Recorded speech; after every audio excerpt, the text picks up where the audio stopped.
even though we have these qualities, the compassion, the kindness, and there are other qualities that I want to talk about as well. We don't have them working all the time. They are dormant unless we come across certain conditions that trigger it to be active. It is dormant. So we have moments of active compassion and kindness. So we need to grab those moments of our kindness, which is very rare, like the lightnings in the darkness, and develop that into a spontaneous quality through practice, after practice, after practice. And practice methods are manifold. There are many different ways to practice.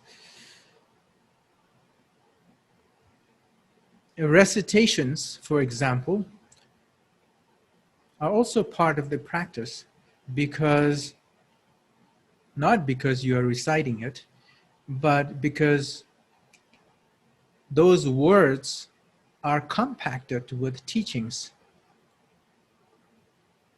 that guide you through certain positive thoughts. If you think about the words, the meanings of those words. So please remember to think the meanings of the words every time you recite. Let's do one here. The recitation of 4 immeasurables. Let's do the 4 immeasurable recitations right now, thinking the meaning of every words.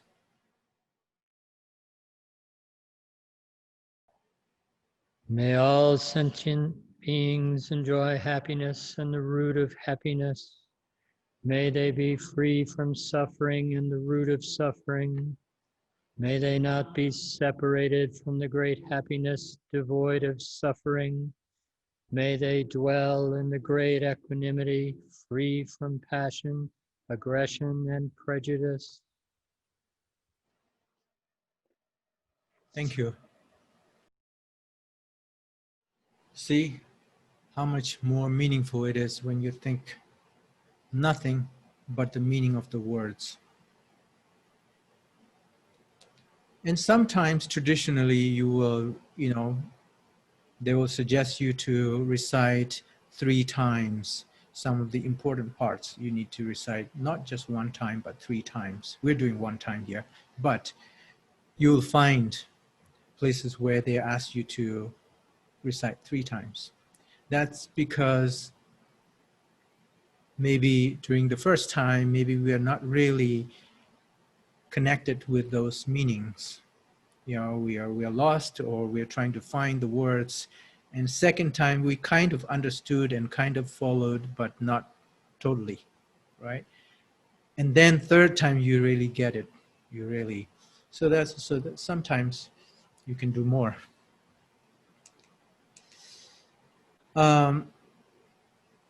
So just like the kindness, the other very important quality, human quality, the important quality, I think, is appreciation.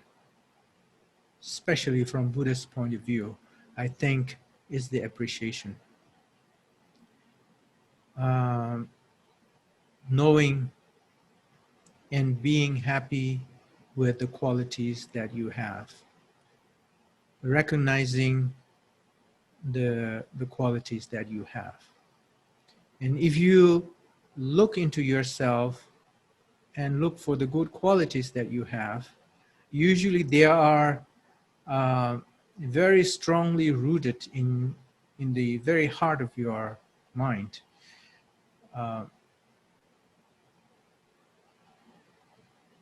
So the more you look into these qualities, the more appreciation you will get. And that appreciation, the recognition and knowing that you have these qualities, you build confidence as a result of that. Optimism, courage, everything will come.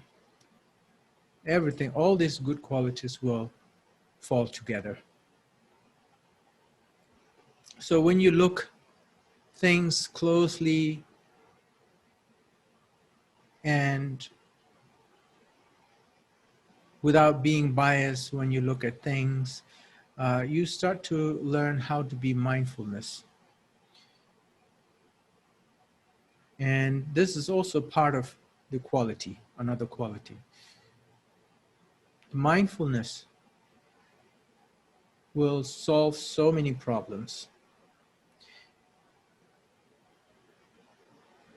There are several problems, several major problems that we often face.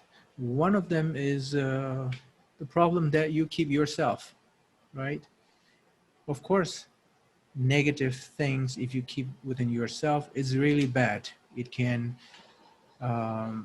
over the time, can really harm oneself. So it's very important that not to focus on the negative things all the time. It's important to know what are the problems so you know you can look for the solutions, but not really bog down on those things. The moment you see problem, you need to put your energy into the solutions. What are the solutions for these problems?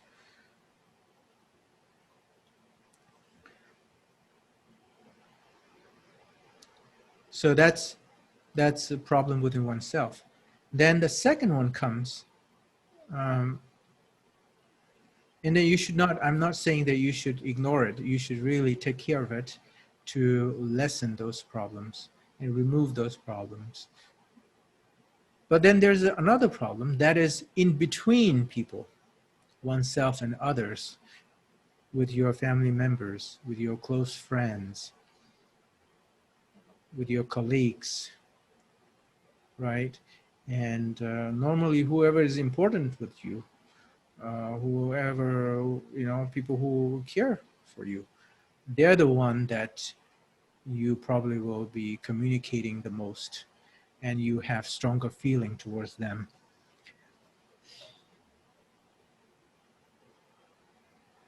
So most of our problems, imagine, you know, if you don't have communication problem with anyone in the world, how much less problems we might have, right?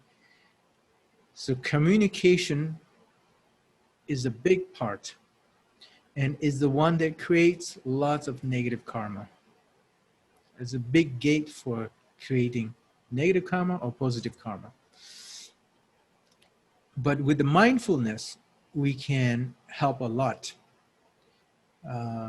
We can filter, basically. We can filter first so we don't harm others as much. But at the same time, we need to know that there's no way that you never harm others. You know, it happens. You cannot make everybody happy. Yeah? And then patience. With those qualities I mentioned earlier, the practice of patience, it's easier. Now I'll go forward. Now, all these qualities that I mentioned earlier are mental factors, which means it's a product of our mind. Mental factor means it is produced by our mind. It's a product of our mind. And the happiness, for example, if you now look carefully, if you observe carefully, look closely, you will know how fragile they are, how fragilely appear and disappear,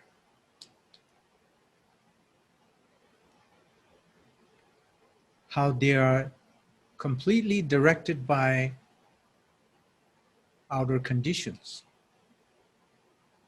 For example, we depend on other people's compliments, to feel happy, for example. Or we depend on some achievements, some, success in our projects and so on to feel good and happy. And yet at the same time, we don't have really control about what people say. We don't really have control about the situations. If we really have to depend on all these situations to be happy and so on, it is very difficult to be happy most of the time. So to be successful in these positive emotions, we have to have a very dependable cooperating mind, because they are the product of mind. So we need to work with the source of those mental factors. So we need a mind that cooperates with our wish, a mind that is dependable, a mind that can make decision of its own without being distracted by external things. So that is our goal. We have to make our mind stronger. We have to make our mind more independent, so they are not enslaved by external sights and sounds, flavor and fragrance and so on. So that's the goal of the practice for now. Now the question is, can we really achieve that? Yes. But only through nurturing the conscious mind, the mind that we have right now, working with that, we can do that. How do we do that? We cannot fight with it. We have to work gently. We have to love. We have to take care of it. We have to lead it. We have to let it rest.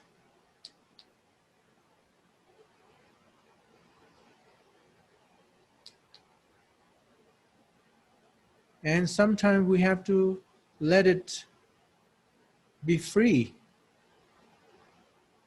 while watching how it's acting.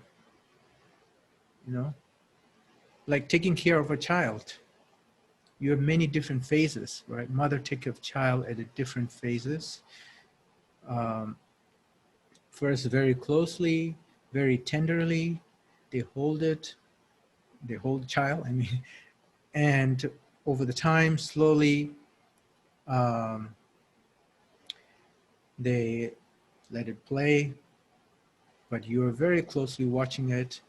And then when it becomes stronger and can protect itself better, and they'll give more freedom to play. Yeah. So you're guarding it, you're watching it, but at the same time giving freedom to the mind. You don't want to control your mind all the time. So there's a different phases of the practice. So, okay. And that dealing with the mind in different ways, um, using right method for the right time is the meditation. When you work with your mind to make it clear, stable, calm, um, when you watch your mind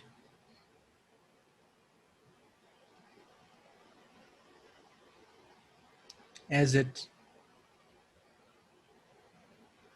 plays out in different ways, that is the practice. That is a practice related with meditation. So now when we talk about meditation, um, we need to know something about use of the words. Okay, let's say I have a candle in front of me right now, and I wasn't careful, so I move, and part of this is burnt. So when I tell my people around me and ask for help, I might say, oh, my clothes is burnt. I need help. I need some water, right? But in reality, it's only a part, very small piece of the cloth, whole cloth, is burnt. So sometimes you use part for the whole. Technically, it's not right, but that is the usage. That's how we speak. And for example, you can say,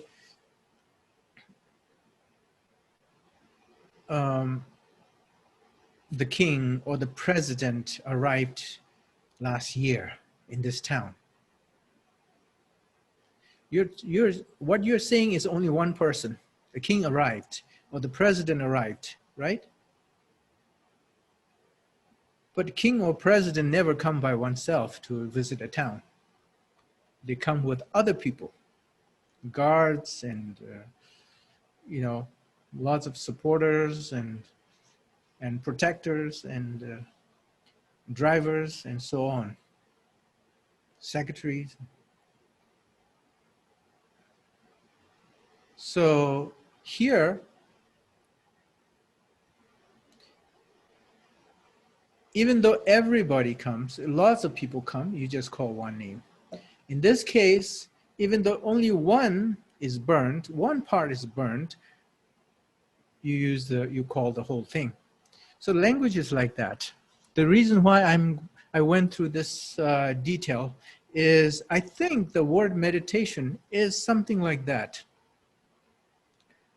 But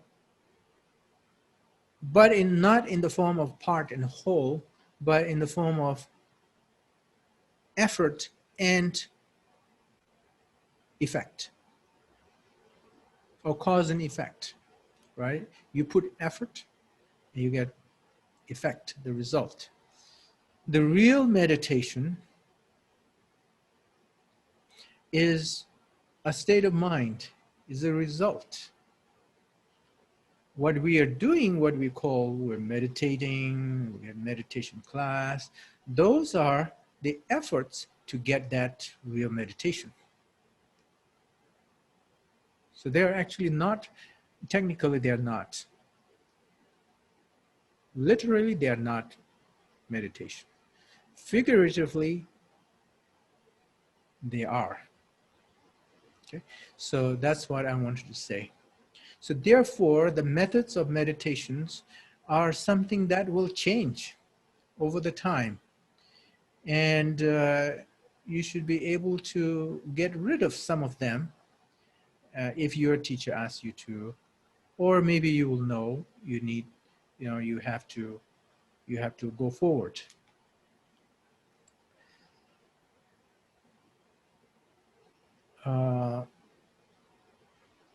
So my point here is that you don't want to caught up too much in the types and tools of meditation. But at the same time, I'm not saying that these types, different types and the tools or methods and steps of meditation are not important. They are important. Now, a big part of a fruitful, successful meditation comes from, it's a very, very big part. And if you have that, you should know that you actually pass a big test. And that is your own interest and your resolve. Once you enter the path, it's sooner or later you're going to get somewhere forward, because it's a one way. But entering into the gate or the path is almost half of the difficulties, half of the success. So I think we all should be happy, because without interest, we won't be listening, you know, teachings related to meditation. The other big part then is getting right instructions and putting them into practice. So this is the other part. The first, I'm tempted to say, like, I cannot really give a number on them, but like half of the difficulty is getting karmic connection to enter into the path. So you have already half of the success. Now the other half is what I just said. It's getting right instructions and practice them. What you are receiving from here on is the instruction for meditation from here on right now, direct. The first is our mental attitude. Okay. In order to train yourself to expand your mental capacity to the way, all the way to the enlightenment, you need to know yourself by pacifying the mind, experiencing and familiarizing the quality of the mind is important. There's several steps I told you there. Pacifying the mind, experiencing and familiarizing with the quality of the mind. First you pacify, and then you experience some qualities of meditation, but it disappears, right? You don't necessarily want to look for that old experience again. You just continue without much expectations. All you want is you just look at the mind, the source, the center of the mind. And then you start to become familiar with that, familiar with your, that knowing quality.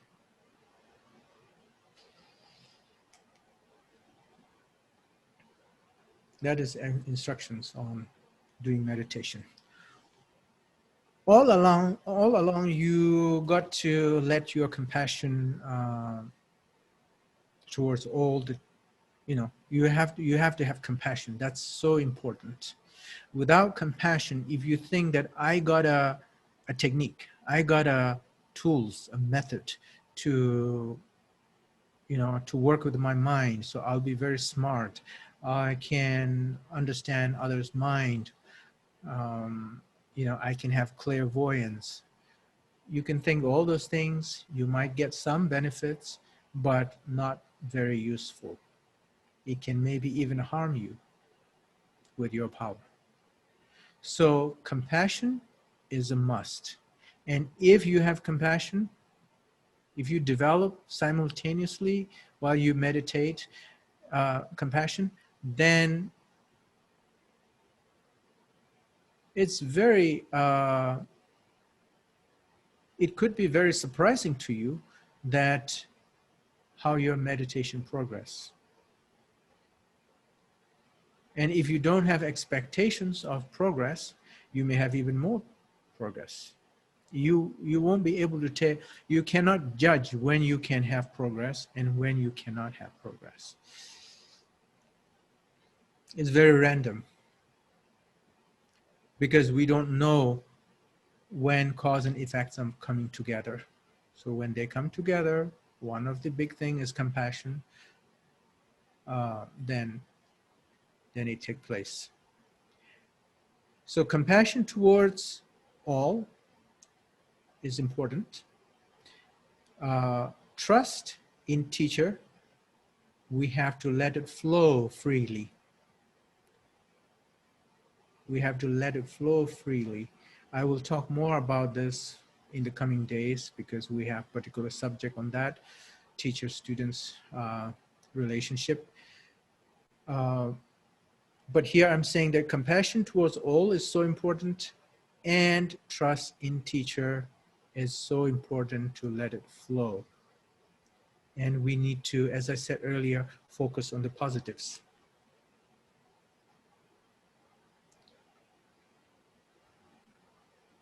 And after that, we need to have confidence in our ability.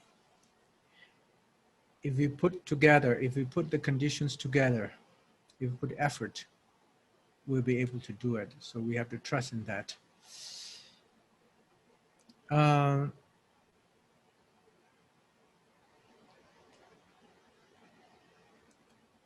When we say diligence, it's not an excitement. It's a regular effort, constant effort, without too much expectations, because expectations can kill your diligence, because you're always wanting to see some progress, and that can actually go against your progress. So no expectations, not much expectations, but continuous effort, compassion, and trust. These are really important part of the meditation. Success of meditation is not just about having a cushion and sitting on it. You need these other elements. So those are the mental attitudes that we have to have in meditation. Then comes the object. What kind of object can we use for the meditation? One of the very common and very accessible is the breath count meditation or resting meditation. We will do that very quickly today. And when you do that, you breathe in normal pace. We tend to breathe very slowly, but try to breathe in normal pace. We're going to make our mind inseparable with objects. When you visualize or when you focus on something, breath in this case, or some people in some meditation, you focus on circles or dots. You have a huge dot at the beginning, and then you slowly reduce that size into really small dot.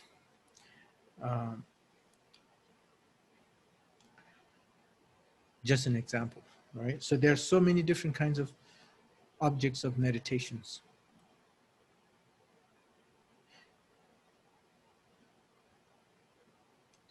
And then we focus first on the object, and then we remain there.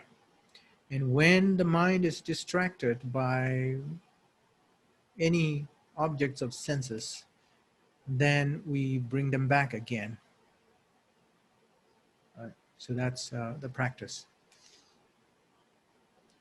Physical posture is the next thing I want to talk about. Find a place where you don't have to worry about your safety. I expect you have that already, right? But not only safety, also disturbances to your meditation. One example is cell phone, right? Or computer with notifications. Cell phone is particularly very interesting because I was told that even you turn it off completely, if you put it right in front of you where you can see it, it can distract you. So it's maybe a good idea to turn off and also put away in a bag or somewhere you don't see. Then the next thing is regardless of you are sitting on a floor cushion on a floor or on a chair, make sure that your hips are slightly higher than your knees so that you can support your body better.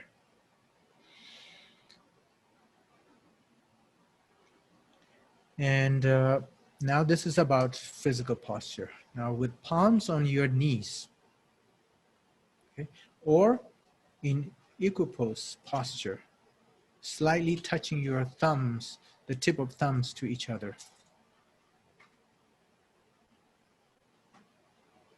And now tuck in your chin slightly and make sure that your shoulders are completely relaxed. Start with slightly open eyes, looking downwards in about maybe 45 degrees in front of you. But within first few minutes, find out if you are leaning towards more drowsy mind or towards more agitated mind, which means drowsy means you get a sense of falling asleep, you know? Your mind becomes a little bit drowsy. Or agitated mind means you have so much thoughts, so much ideas, so much plan, so much memory, so much discussions. If that's happening, then your mind is agitated. So depending on this, you will be the judge for yourself. If it's look like going to be drowsy, then keep opening your eyes, maybe even gazing further away in distance. But not staring, because you cannot last long if you stare. If it's more of an agitated mind, then you can close your eyes.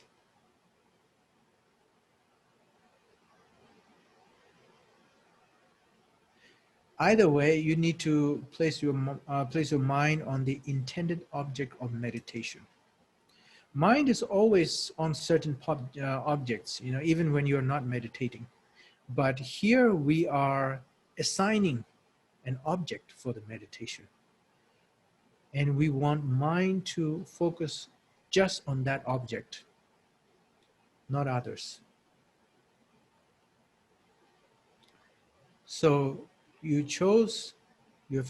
have to choose an object, especially at the beginning, object of the meditation, such as breath. Then all other objects are something that you don't want to think about. You just have to be with that single object. Now, one very important skill here is that you don't want to put efforts to stop the other objects. Because in order to stop, you create, right? So even it comes in your mind without really creating, you think you're not creating them, but subconsciously you are. And that's okay. Your task is to focus, how to focus on the object that is assigned to you.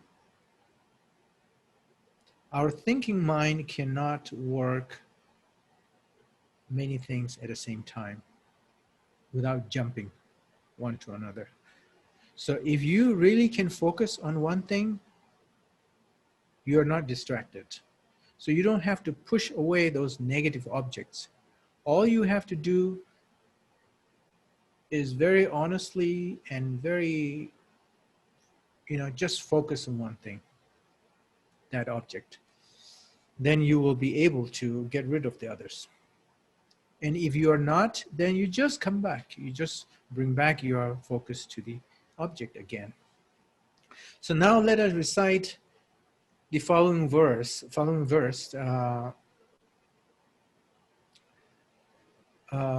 As we start this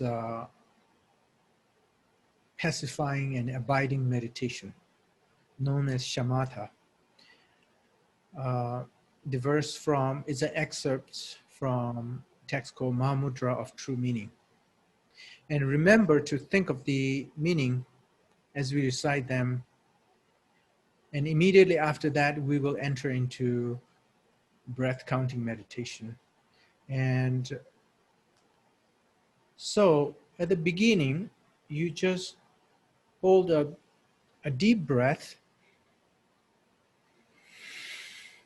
and release completely. Okay, completely release. Deep breath, and then completely release. One time. Right? And then after that, you don't have to do that deep. You just do more normal. But you count. When do you count? Is when you exhale. When you exhale, count. Right? And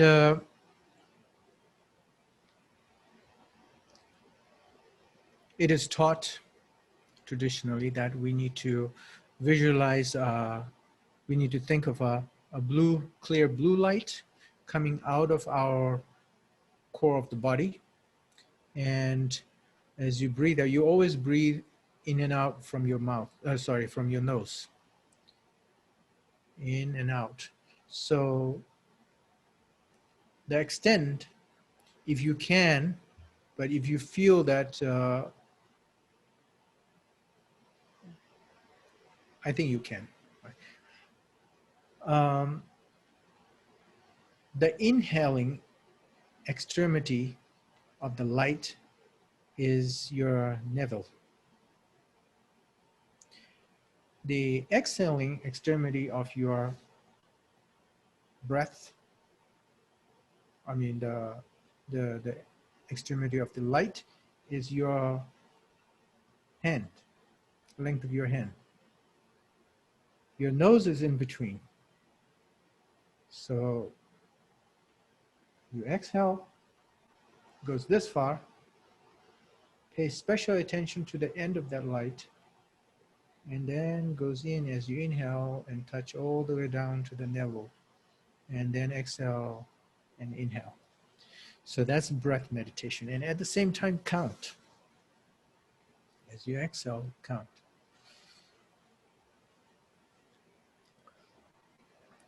Up to 21 times. Then when you reach 21 times, and then you can rest. And sometimes you need to do meditation resting, not always counting. You count for a certain time, you might feel that you need to rest, and then maybe you may need, otherwise your mind may distract again or fall asleep, so you start counting again. But that's the meditation. So let's now focus on let's do the recitation.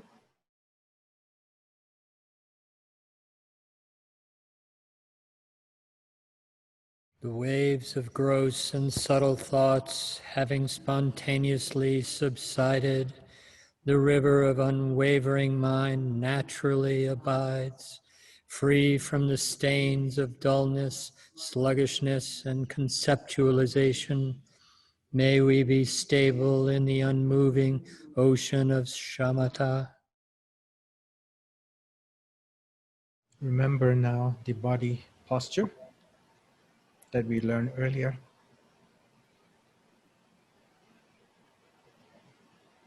The breath practice with a long breath and normal paced breath.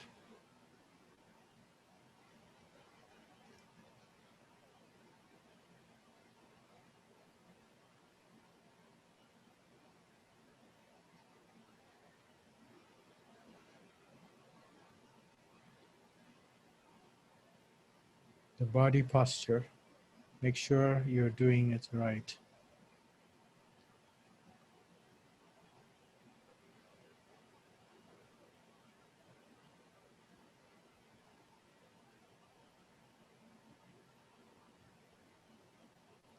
Try to sense, try to figure out your state of mind right now.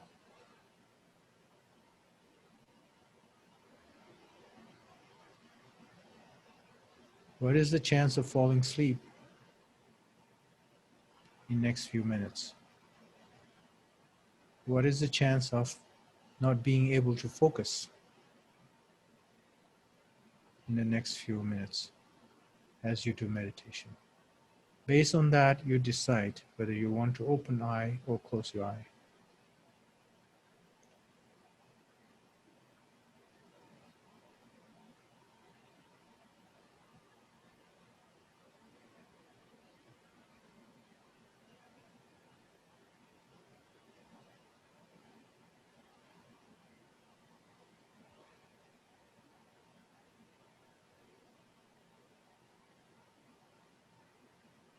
We are inhaling and exhaling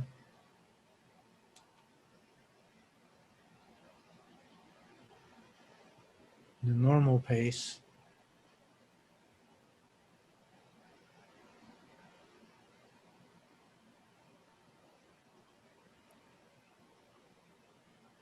With the blue light in mind.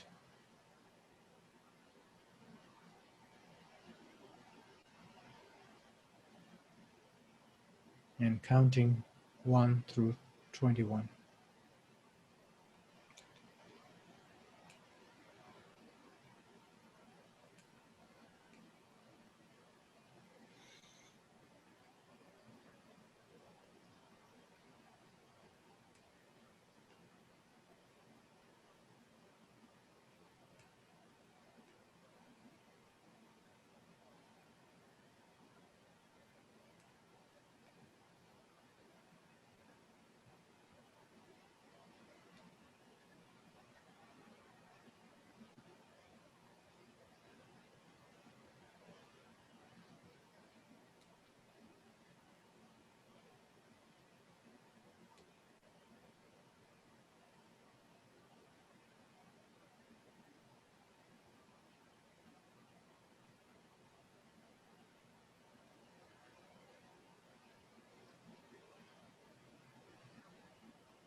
Settle the mind on the breath.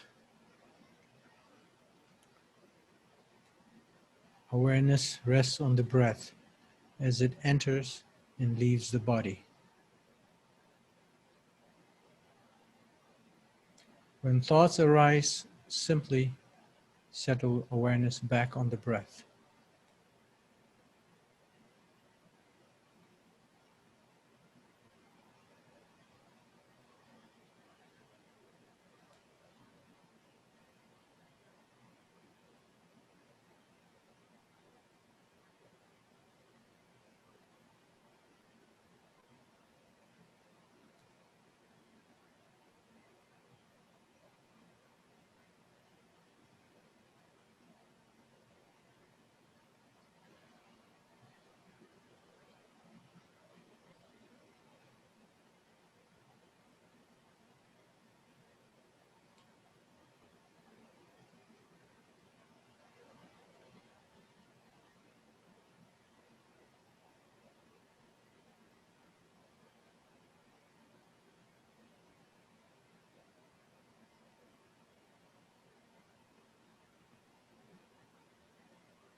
As we pacify agitated thoughts into its own place and free ourselves from all the drowsiness, our mind, the continued consciousness flows consistently as a river and reach and remain in the shamatha, so stable like the ocean beneath the surface.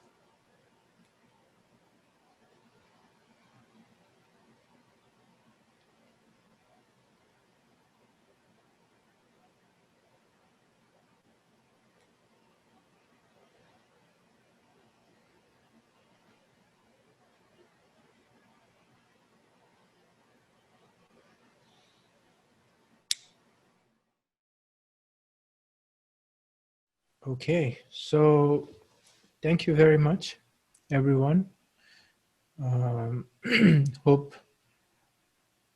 and I'm quite sure that you have learned something from this teaching, and hope you will try to get some experience, and it will bring some benefits in your understanding and meditation. Okay, so thank you everyone.